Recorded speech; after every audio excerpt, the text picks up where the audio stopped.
आजकल रामदेव बाबा का योग बहुत ज्यादा चल रहा है।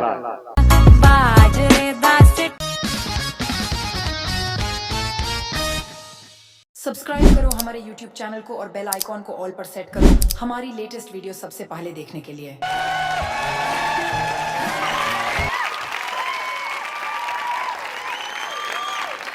Good evening Kappu comedian number 100। आज आपके लिए हम लाए हैं हंसी का पिटारा और आज आपको इतना हंसाएंगे आप हंसते हंसते आपका पेट फूल जाएगा।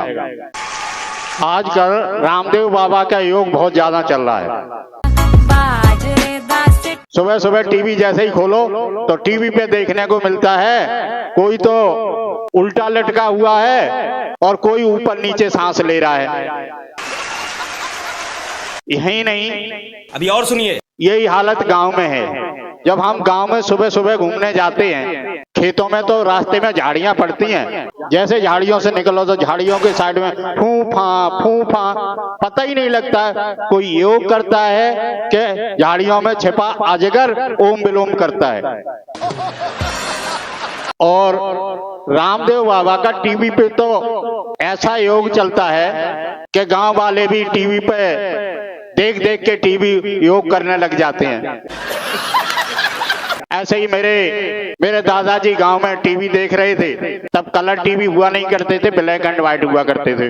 तो लाइट कभी आती थी और कभी चली जाती थी। लाइट बहुत कम आती थी गांव में। अब मेरे दादाजी ने टीवी ऑन करी और रामदेव बाबा का योग चल रहा था। तो मेरे दादाजी रामदेव बाबा को देख के वो भी योग करने लग गए। तो रामदेव बाबा बोले पंक्ति मार के बैठ जाइए। अब दादाजी ने हमारे भी पंक्ति मारी और पंक्ति मार के बैठ गए। बोले पैर पे पैर रख लीजिए। हमारे दादाजी ने पैर पे पैर रख लिए। अब हाथ दोनों आगे कर लीजिए। दोनों हाथ आगे कर लिए। बोला आप सांस ऊपर को खींचिए। तो दादाजी ने हमारे ऊपर को सांस खींच ली। फिर बोले रामदेव बाबा और खींचिए। तो हमारे दादाजी ने और सांस खींच ली। फिर रामदेव बाबा बोले और खींचिए और खींच ली। तब तक गांव की कच्ची लाइट चली गई। जब लाइट चली गई तो टीवी बंद हो गई। अब हमारे दादाजी इंतजार कर रहे कि कब लाइट आए। मैंने कही दादाजी से, दादाजी सांस ले लो कब तक रोके रहोगे, सांस ले लो। दादाजी कहाँ सुनने वाले थे। दादाजी अपनी सांस ऊपर को खींचे रहे। आधे घंटे के बाद लाइट तो आ गई लेकिन दादाजी की हमारी सांस वापस नहीं आई। कुछ फायदे भी हैं रामदेव बाबा के योग से, फायदे भी हैं। मैं बाबा जी के पास गया, नहीं बाबा जी मेरी रिंग खो गई है, सोने की वो नहीं मिल रही है। बोले शीश आसन करो कहीं न कहीं मिल जाएगी। शीश आसन करोगे तो जरूर मिल जाएगी और स्वस्थ भी रहोगे। खोई हुई रिंग भी कहीं न कहीं मिल जाएगी।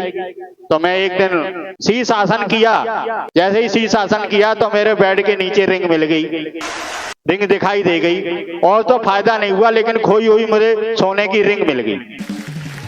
झूलन यादव नाम का आदमी बहुत परेशान था। उसकी भैंस गाभिन नहीं हो रही थी। 5-6 साल से वो परेशान था।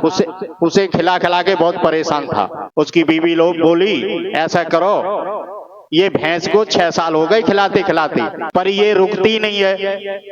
तुम इसे साकी कराने लेके जाते हो, सांड वाला हर बार 200 रुपए ले लेता है और ये भैंस रुकती नहीं। ऐसा करो इसको बेच दो। झूलन यादव बहुत परेशान, मेरे को मिल गया। वो दोनों मियाँ बीवी भैंस को छोड़ने जा रहे थे, रास्ते में हमें मिल गए। बोले मैंने कहाँ जा रहे हो तुम दोनों, रो क्यों रहे हो। बोला क्या करूं, ये सांड वाले के पास ले जाता हूँ, ये गाभिन नहीं होती। 6 साल हो गए इसको खिलाते खिलाते, मैं बहुत परेशान हूँ और मैं इसे है ना आज इसे छोड़ के ही आऊंगा, खेतों में ऐसे ही छोड़ दूंगा। मैंने कहा इसकी जरूरत नहीं है, ऐसा करो आप रामदेव बाबा के पास जाओ, हो सकता है उनकी पतंजलि के आयुर्वेदिक दवाई भी है, हो सकता है तुम्हारा समाधान मिल जाए। मैं तो एक बार गया था तो उन्होंने शीश आसन बताया था तो मेरी खोई हुई रिंग मिल गई थी बेड के नीचे। तो हो सकता है तुम्हारा भी समाधान हो जाए। बोला ठीक है, तुम कहते हो तो मैं जाता हूं। झूलन यादव अपनी भैंस पे घर पे बांध के और अपनी बीवी को घर पे छोड़ के और सीधे रामदेव बाबा के पास गए। और जब रामदेव बाबा के पास गए तो रामदेव बाबा की तो आदत है कि सबसे पहले हंसते हैं।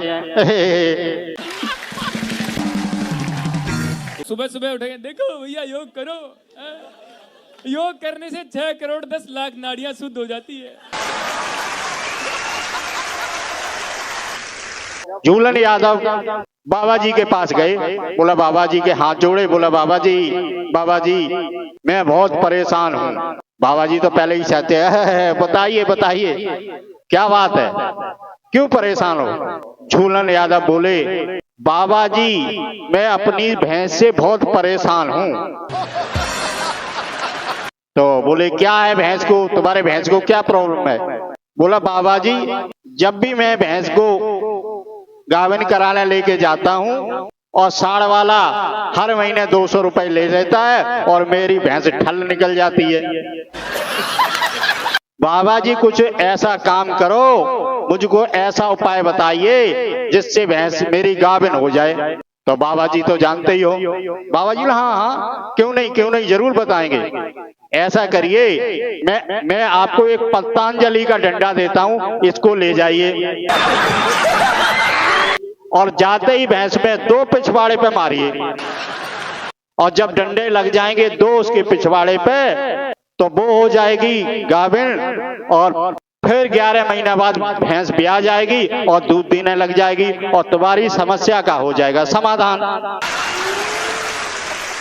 अब झूलन ने डंडा लिया और खुशी खुशी अपने घर पे आ गई।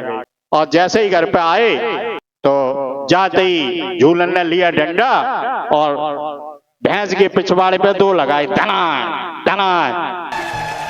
भैंस गाभिन, भैंस टनाटन। आओ झूलन भी खुश, झूलन की घरवाली भी खुश। बोला ये तो अच्छा हुआ, बोला ये तो डंडा बहुत बढ़िया चीज है, जब भी कोई दिक्कत आए तभी फिर भैंस ब्याने को हो जाए, भैंस टनाटन, 2 डंडे मारो भैंस टनाटन। अब घरवाली भी खुश और झूलन यादव भी खुश। रामदेव बाबा शुद्ध आयुर्वेदिक पतंजलि का रामदेव बाबा का दिया हुआ डंडा, उसमें शक्ति थी बहुत ज्यादा। डंडा कोने में टेक दिया और झूलन घूमने चले गए।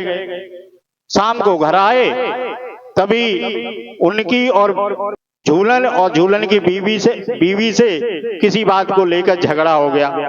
झूलन को आया गुस्सा, उन्हें और कुछ दिखाई नहीं दिया, वो डंडा टिका हुआ मिल गया कोने में। झूलन ने वो ही डंडा लिया और अपनी बीवी में धाए धाए 2 मारे। झूलन की बीवी प्रेग्नेंट। अब डंडा था रामदेव बाबा पतंजलि का, वो इतनी शक्ति थी 2 डंडा मारते ही झूलन की बीवी टनाटन। उसने जब देखा उसके लड़के ने, लड़के को गुस्सा आई तो शक्तिशाली डंडा, शुद्ध पतंजलि रामदेव का दिया हुआ डंडा, इतनी शक्ति थी उसमें, उसको आया गुस्सा और उसने वो डंडा लिया। वही डंडा लेके उसके लड़के ने अपने बाप झूलन में 2 मारे खींच के, धनाए धनाए। अब झूलन भी प्रेग्नेंट। अब वो डंडा इतना शक्तिशाली था, जिसमें मारो वही प्रेग्नेंट, जिसमें मारो वही प्रेग्नेंट। झूलन ने वही डंडा उठाने मारा, अपने बेटे में 2 मारे पिछवाड़े पे, धनाए धनाए। झूलन का लड़का प्रेग्नेंट। अब उनका पूरा घर प्रेग्नेंट। झूलन के पड़ोसी ने देख लिया झूलन को कि झूलन का पेट क्यों निकला हुआ है, इसके बेटे का भी पेट निकला है, इसकी बीबी का भी पेट निकला है और इनकी भैंस भी प्रेग्नेंट है। वो धीरे धीरे बात पड़ोसियों ने पूरे गांव में फैला दी। जब पूरे गांव में वो बात फैल गई तो सारे गांव वाले इकट्ठे हुए। झूलन यादव को बुलवाया, बोला भाई क्या बात है, ये क्या चक्कर है। वो बोले क्या करूं, मेरी भैंस जो थी गाभिन नहीं हो रही थी, मैं बहुत परेशान था। तो किसी ने मुझे बताया था, तो मैं रामदेव बाबा ने मुझे एक पतंजलि का डंडा दिया, बोला ये दो मारते ही भैंस तुम्हारी प्रेग्नेंट हो जाएगी और भैंस गाभिन हो जाएगी। अब वो मुझे पता नहीं था, मेरी बीवी से झगड़ा हो गया, मैंने वो उठा के डंडा तो बीवी में पिछवाड़े पे मार दिए। अब मेरी बीवी प्रेग्नेंट, मैंने गुस्से में लड़कियों को मारा, अब वो प्रेग्नेंट हो गया। तो गांव वाले बड़ा चिंतित हुए, बोला ऐसा करो इस डंडे को कुएं में डाल दो। तो गांव वालों ने इकट्ठा होके एक गांव के कुएं में उसको डाल दिया। एक आदमी गांव का भागा डॉक्टर को बुलाने, और वो भागते भागते भागते भागते वो रास्ते में बेहोश हो गया। जब बेहोश हो गया तो लोगों ने क्या किया, जल्दी में उसी कुएं का पानी लिया और उसको पिला दिया। अब डंडा वो रामदेव बाबा का पतंजलि, शुद्ध पतंजलि का डंडा, जैसे ही पानी पिलाया अब वो आदमी भी, वो गांव का आदमी भी प्रेग्नेंट, वो भी टनाटन। अब तो लोग और घबराने लगे, अब जो भी पानी पिए उस कुएं का वही टनाटन, जो पानी पिया वही टनाटन। अब लोग घबराने लग गए, बोला अब क्या किया जाए। लोगों ने डर की वजह से आनन फनन में उस डंडे को निकाला, बोला ऐसा करो इस डंडे को जला दिया जाए। तो सारे लोग इकट्ठे हुए, डंडे को कुएं से निकाला और उसको जलाने लग गए। और उधर से जैसे ही जलाने लग गए, डंडा आधा जला हुआ था, आधा जल पाया था, तब तक उधर से रामदेव बाबा योग करा के आ रहे थे हंसते हुए। भैया योग करो, योग करने से 6 करोड़ 10 लाख नाड़ियां शुद्ध हो जाती है। गांव वालों ने जैसे ही देखा रामदेव बाबा आ रहे हैं, रामदेव बाबा, गांव वाले तो गुस्से में पहले ही से बैठे थे। गांव वालों ने कोई आधा जला हुआ डंडा गुस्से में वो उठा के सीधे रामदेव बाबा के ऊपर उठा के रामदेव बाबा के मारा खींच के, बोला ये लो अपना डंडा, दो रामदेव बाबा के मारे धाए धाए। अब रामदेव बाबा प्रेग्नेंट टनाटन। तो तब से रामदेव बाबा बोले हम दुनिया के खाद्य पदार्थ बनाएंगे लेकिन कभी भी पतंजलि का डंडा नहीं बनाएंगे। तब से रामदेव बाबा ने प्रण कर लिया, बोला भाई हम जितने खाने के साधन जो भी खाने के हैं वो सारे आइटम बनाएंगे, लेकिन कभी भी पतंजलि का डंडा कभी नहीं हम बनाएंगे, न हम किसी को देंगे। गांव वाले तो हुए प्रेग्नेंट, इस डंडे से मैं भी प्रेग्नेंट हो गया। आप लोगों से अनुरोध है 100 लाइक आप पहुंचाइए, आप कृपा करके टारगेट पूरा कराने की कृपा करें। मैं सदैव आपका आभारी रहूंगा। इसी के साथ मैं आपसे विदा लेता हूं। अगली वीडियो में फिर मिलेंगे आपसे, और कमेंट में बताइए ये आपको वीडियो कैसी लगी। इसी के साथ मैं आपसे विदा लेता हूं। नेक्स्ट वीडियो में फिर मिलेंगे, तब तक के लिए जय हिंद। फिर मिलेंगे।